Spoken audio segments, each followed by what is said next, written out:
Saludos cordiales a todos, soy Fabricio Ceballos, bienvenidos a una nueva entrega de Enfoque Mundial. El pasado sábado 19 de mayo en la capilla de San Jorge de Windsor, el príncipe Harry de Inglaterra se casó con la actriz estadounidense Meghan Markle, una boda real que marca un nuevo capítulo en la historia de la monarquía británica. La ceremonia se llevó a cabo en medio de los formalismos y los protocolos propios de la realeza, lo que permitió evidenciar, además, cómo la sociedad inglesa simpatiza y respalda ampliamente la monarquía. Para muchos de nosotros, hablar de monarquías y realezas puede sonar algo anticuado. Sin embargo, este modelo de gobierno es más común de lo que se piensa. Presente en muchos países, especialmente de Europa, Asia y África, hoy, en Enfoque Mundial, buscaremos entender de mejor manera cómo funcionan las monarquías, especialmente la de Reino Unido. Bienvenidos todos. La monarquía es una forma de gobierno en la que la jefatura del Estado reside en una persona, un rey o una reina, cargo que habitualmente es vitalicio al que se accede por derecho y de forma hereditaria. En la actualidad, la monarquía es generalmente hereditaria, pero en algunas culturas guerreras se elegía al monarca. Por lo general, el monarca ejerce el papel de jefe de Estado. Su poder político puede variar de acuerdo al tipo de monarquía que se trate, y estas son tres. La monarquía parlamentaria, en la que el monarca tiene un poder político puramente simbólico. La monarquía constitucional, que es aquella que cuenta con poderes ejecutivos considerables, pero restringidos. Y la monarquía absoluta, en la que el monarca es completamente autocrático, es decir, que concentra todo el poder. Y sí, al hablar de monarquía nos referimos a reyes, reinas, príncipes, princesas, duques, duquesas y todos esos títulos reales. Una forma de gobierno que a nosotros nos resulta lejano, pero que en otros países están presentes por años, incluso siglos. El Reino Unido tiene una larga tradición monárquica y una de sus más reconocidas. A la cabeza está la reina Isabel en el trono desde 1952. Para entender más sobre la historia de la realeza del Reino Unido, veamos de inmediato un reporte preparado por la redacción internacional.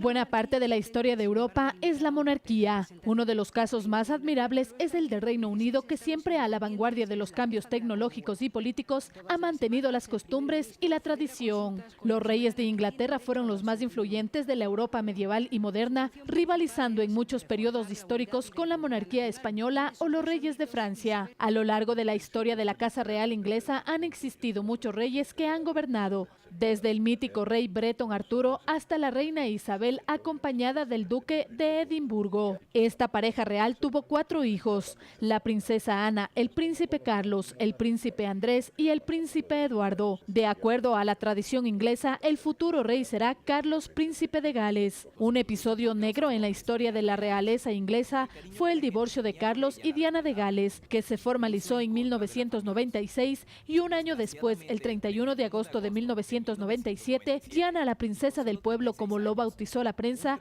murió en un accidente de coche en París en plena cúspide de popularidad. So what I say to you now, as your queen and as a grandmother, I say from my heart. First, I want to pay tribute to Diana myself.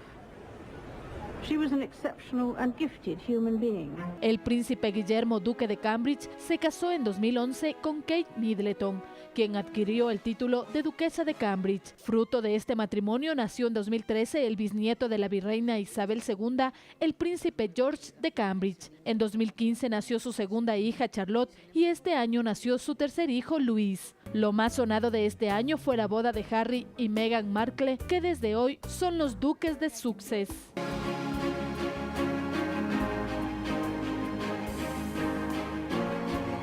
Bien, ahora revisemos brevemente la estructura actual de la familia real británica, también conocida como Casa de Windsor. A la cabeza se encuentra la reina Isabel II, actual monarca británica y por tanto reina de 16 de los estados soberanos que forman parte de la Mancomunidad de Naciones. El príncipe Felipe, duque de Edimburgo, es el consorte de la reina Isabel II. Nació príncipe de Grecia y Dinamarca al ser hijo de Andrés de Grecia y Dinamarca y de Alicia de Battenberg. Carlos, príncipe de Gales, es el hijo mayor de la reina Isabel II y su esposo, el príncipe Felipe, y por tanto el heredero al trono del Reino Unido, así como de los reinos de la Mancomunidad de Naciones. Recibe el título oficial de Duque de Cornualles y desde 1958 Príncipe de Gales. Camila, duquesa de Cornualles, es la segunda esposa de Carlos, príncipe de Gales, y por matrimonio posee, además del título ducal de Cornualles, los títulos de duquesa de Rothesay y condesa de Chester. El príncipe Guillermo, duque de Cambridge, es el hijo mayor de Carlos, príncipe de Gales, y de Diana, princesa de Gales, fallecida en 1998. Es nieto de la reina Isabel II y del príncipe Felipe.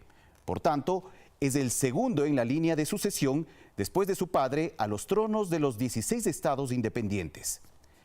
Catalina, duquesa de Cambridge, es la esposa del príncipe Guillermo.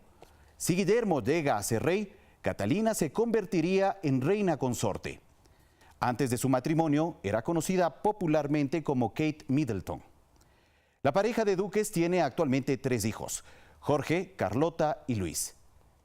El príncipe Enrique de Gales, también conocido informalmente como el príncipe Harry, es el menor de los hijos de Carlos, príncipe de Gales, y su primera esposa, Diana, princesa de Gales. Al momento de nacer, ocupaba el tercer lugar en la línea de sucesión al trono británico. Sin embargo, tras los nacimientos de sus sobrinos Jorge, Carlota y Luis de Cambridge, pasó a ocupar la sexta posición.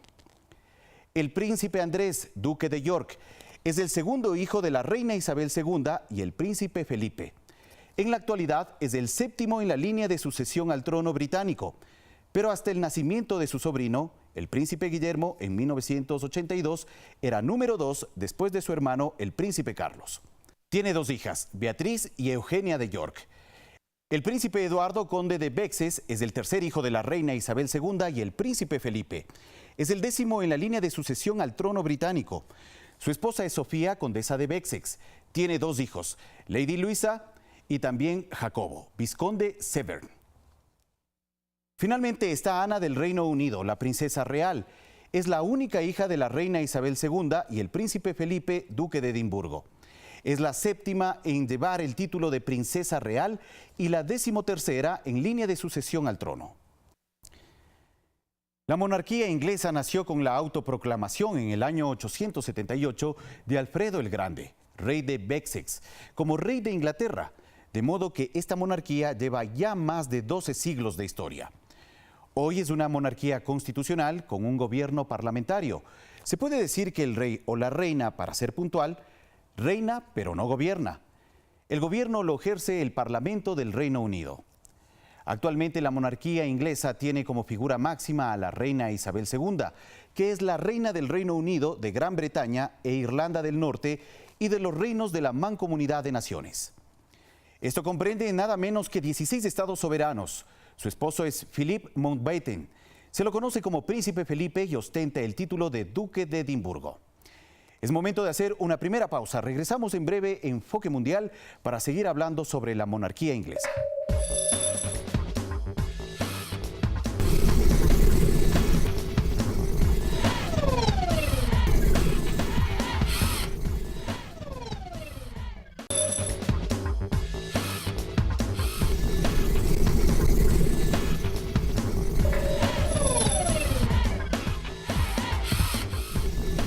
Gracias por seguir con nosotros en Enfoque Mundial. Elizabeth Alexandra Mary Windsor es el nombre de la reina Isabel II, la actual monarca británica. Con sus 92 años de edad, es la principal figura política de los 53 países miembros de la Mancomunidad de Naciones. Es la gobernadora suprema de la Iglesia de Inglaterra y su papel político abarca grandes áreas. Tiene funciones constitucionales significativas y se ha constituido en el centro de la unidad nacional de los británicos. En el siguiente reporte conozcamos más sobre la vida de esta soberana que ocupa el trono por más de 66 años. Bautizada como Elizabeth Alexandra Mary of Windsor, fue la primera hija del príncipe Alberto, duque de York, y su esposa Isabel, duquesa de York. Cursó estudios de historia, derecho constitucional, arte y música en el Palacio de Buckingham y en el Castillo de Windsor, a cargo de preceptores privados, y participó activamente en la vida pública a partir de los 14 años. Siendo princesa, viajó en el sistema de metro subterráneo de Londres por primera vez en mayo de 1939 en compañía de su institutriz. En 1943, a la edad de 16 años, Isabel realizó su primera aparición pública en solitario en una visita a la Guardia de Granaderos, de la que había sido nombrada coronel en jefe el año anterior. En febrero de 1945 ingresó al Servicio Territorial Auxiliar de Mujeres como subalterna segunda honoraria. En 1947 Isabel contrajo matrimonio con el teniente Felipe de Mountbatten, príncipe de Grecia y Dinamarca, más conocido a raíz de ese enlace como Felipe de Edimburgo. La actual reina de Reino Unido, de Gran Bretaña e Irlanda del Norte está en el trono desde 1952 y fue coronada tras el fallecimiento de su padre, el rey Jorge VI. En el 2002, a los 76 años, se convirtió en el monarca más antiguo de celebrar un jubileo de oro y la primer monarca británico en celebrar un aniversario de boda de diamantes.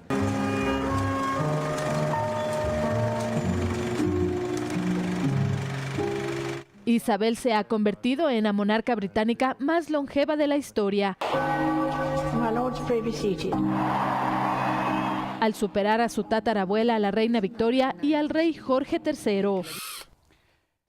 Las reglas de la sucesión al trono generalmente han seguido la pauta de preferencia de los hijos varones sobre las hijas mujeres, y siempre tiene una preponderancia el hijo mayor sobre el menor. Bajo esta premisa, la línea de sucesión directa en caso de que la actual reina Isabel II fallezca sería: en primer lugar, su hijo mayor, Carlos, el príncipe de Gales. Le seguiría el príncipe Guillermo, duque de Cambridge, hijo mayor del príncipe Carlos y el primer nieto de la reina Isabel II.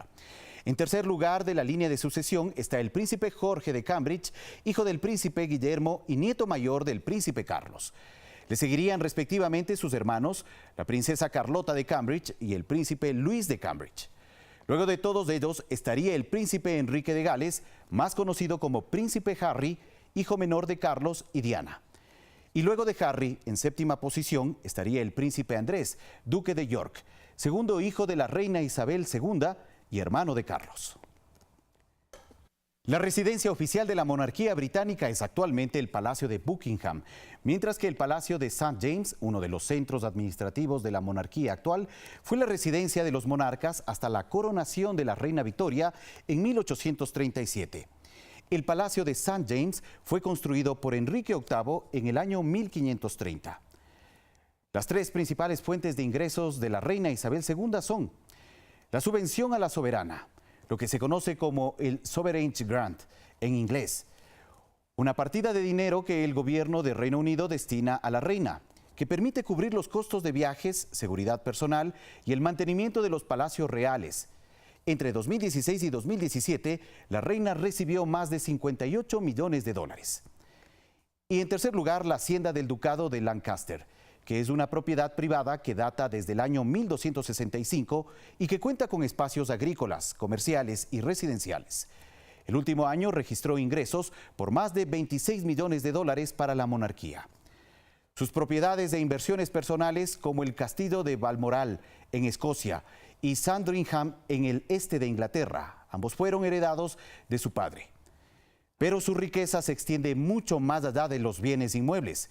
La reina posee una colección de sellos numerosas, obras de arte y una cartera de acciones. El esposo de la reina, el príncipe Felipe, duque de Edimburgo, también recibe un pago anual de $488,000 para financiar sus deberes oficiales. Se jubiló el año pasado después de más de 6 décadas de servicio público. Actualmente en el mundo existen monarquías en varios países y existen diferentes tipos de acuerdo al rol que desempeñan en la vida diaria de sus países. Así, por ejemplo, existen monarcas que efectivamente ejercen la labor de gobernar. Este es el caso de Arabia Saudita, Kuwait, Qatar y Emiratos Árabes Unidos, Brunei, Omán, Bahrein, Jordania, Marruecos y hasta el Vaticano, que es una monarquía absoluta no hereditaria y a la vez electa por miembros de todo el mundo. Los cardenales. El Papa tiene poder absoluto sobre los entes que gobiernan la ciudad-estado. Por otro lado, existen monarcas que, si bien no tienen el poder absoluto, ejercen de cierto modo una injerencia en el Estado. Este es el caso de Mónaco, donde el príncipe Alberto II gobierna desde el año 2005. En Mónaco existe una legislatura electa democráticamente y un primer ministro electo por el príncipe, de una lista seleccionada por la legislatura. Otros países que tienen monarcas con un parcial poder son Tailandia, Liechtenstein, Tonga y Bután. Finalmente, existen países donde la realeza juega un papel más ceremonial y diplomático antes que de ejecución de políticas públicas. Este es el caso de Reino Unido, donde la reina Isabel II nombra al primer ministro, pero luego de un acuerdo con el Parlamento. Las tareas son diplomáticas y ceremoniales, y por tradición es la comandante en jefe de las Fuerzas Armadas. Casos similares se viven en Noruega, Suecia, Holanda, España, Dinamarca, Luxemburgo, Bélgica, Lesoto, Camboya, Malasia y Japón. Es momento de hacer una pausa en Enfoque Mundial. Regresamos en breve con una entrevista con un experto especializado en temas de monarquía para analizar este tema. Sigan con nosotros.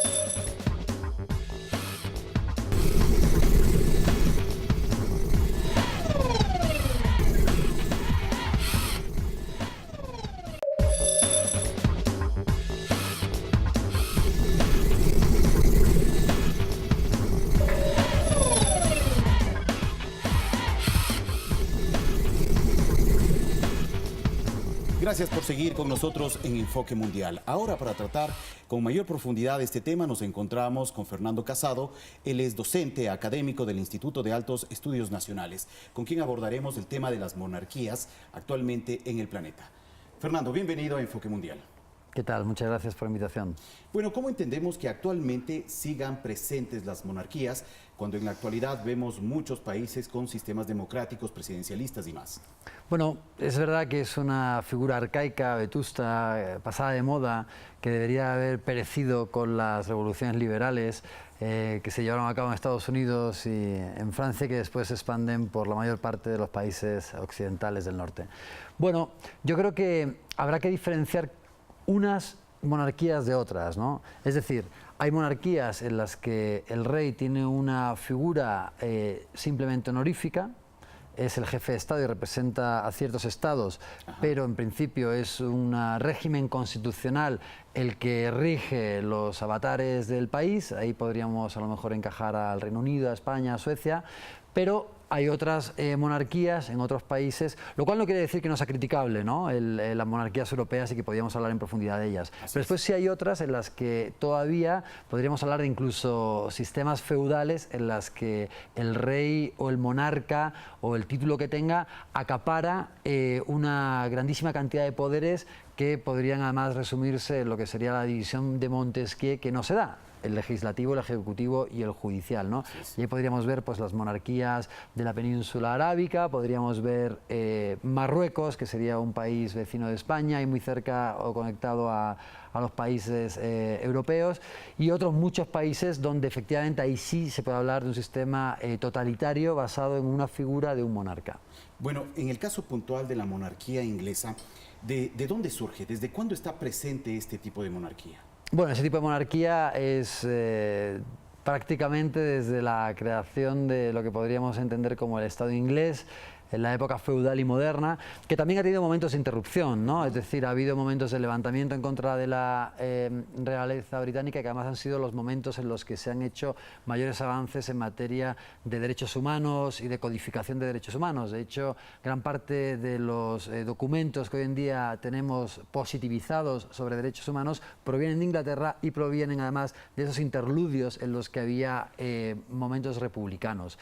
Bueno, es una monarquía que se conforma junto con la construcción del Estado en toda Europa, la construcción y el paso del Estado al Estado moderno del sistema feudal, es decir, el señor feudal tiene que ya deja de ser una figura que tenga posibilidades de sobrevivir en un mundo donde cada vez hay una mayor concentración en torno a la figura de un rey, a un Estado centralizado, y que después va a derivar en la época moderna al Estado absolutista, y ahí es donde surge realmente esa figura de esos reyes y de esos monarcas ingleses, pero que sobreviven hasta la actualidad. Bueno, nos imaginamos que la monarquía inglesa, en este caso, ha perdurado por siglos, está permanente durante muchos años, pero ¿cómo se puede explicar que actualmente la sociedad inglesa puede prestar u ofrece un apoyo mayoritario a la monarquía presente en ese país, en esa zona? Bueno, yo creo que la figura del monarca en estos estados europeos ha sido también una figura de unificación del imaginario de una cierta nación, ¿no? Tú vas a ver, por ejemplo, un gran apoyo a esa figura de la monarquía en el Reino Unido, en Inglaterra, pero sin embargo en Gales, en Irlanda del Norte, en Escocia, vas a ver que esa figura es probablemente una figura muy desprestigiada. ¿Qué sucede ahí? Porque simboliza la colonización, la invasión, la pérdida de la soberanía de esas regiones que durante una gran cantidad de tiempo pues fueron países independientes, que hoy en día todavía se llaman países, pero que se rigen bajo un jefe de Estado, que sería el monarca o la monarca inglesa, y después también bajo un mismo régimen político cuyos designios se dictan en Londres y no en Edimburgo, por ejemplo, en el caso de Escocia.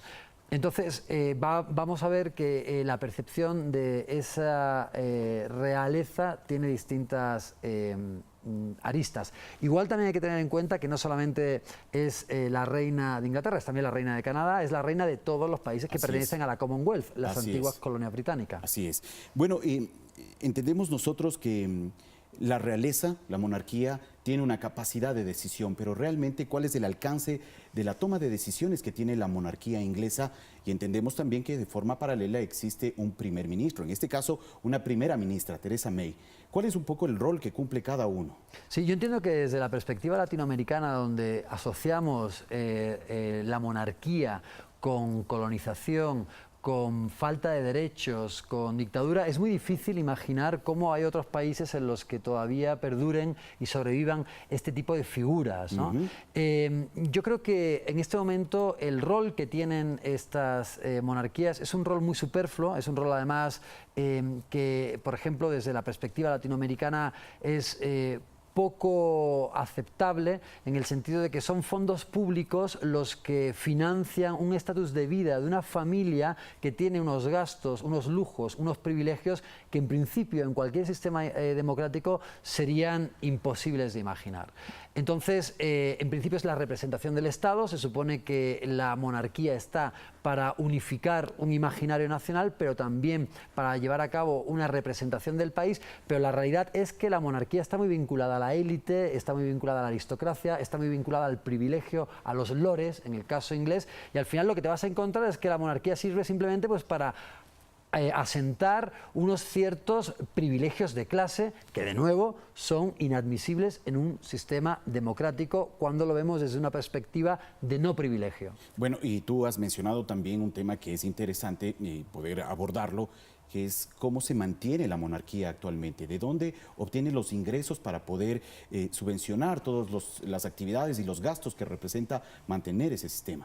Sí, bueno, los ingresos vienen del erario público, pero después también es bastante interesante que grandes transnacionales, por ejemplo, emplean a familiares de la familia real y les dan suntuosos salarios que complementan este nivel de vida muy poco que solamente pertenece a una élite, ¿no? Con en principio palacios y bienes que también pertenecen al erario público, pero que son únicamente ellos quienes los disfrutan, y por eso te digo también que el erario público o el Estado inglés financia este exagerado tren de vida, pero al mismo tiempo después hay otros muchos intereses y empresas que también contribuyen a que estas personas tengan esta calidad de vida, lo cual después se revierte en contratos, privilegios, cobertura, etcétera, ¿no? Entonces yo creo que son realmente instituciones que ya su momento, si queremos verlo desde una perspectiva democrática, ha tocado a su fin. Bueno, y a pesar de estas observaciones que tú has mencionado, insisto, la sociedad inglesa de forma general tiene una simpatía con la monarquía. Claro. Eso tiene mucho que ver también con cómo se construye la representación de la imagen de la monarquía inglesa desde los medios de comunicación. Mira, fíjate que en el caso de Inglaterra o del Reino Unido no tienen constitución, pero por ejemplo en la Constitución española la figura del rey es inviolable, ¿no?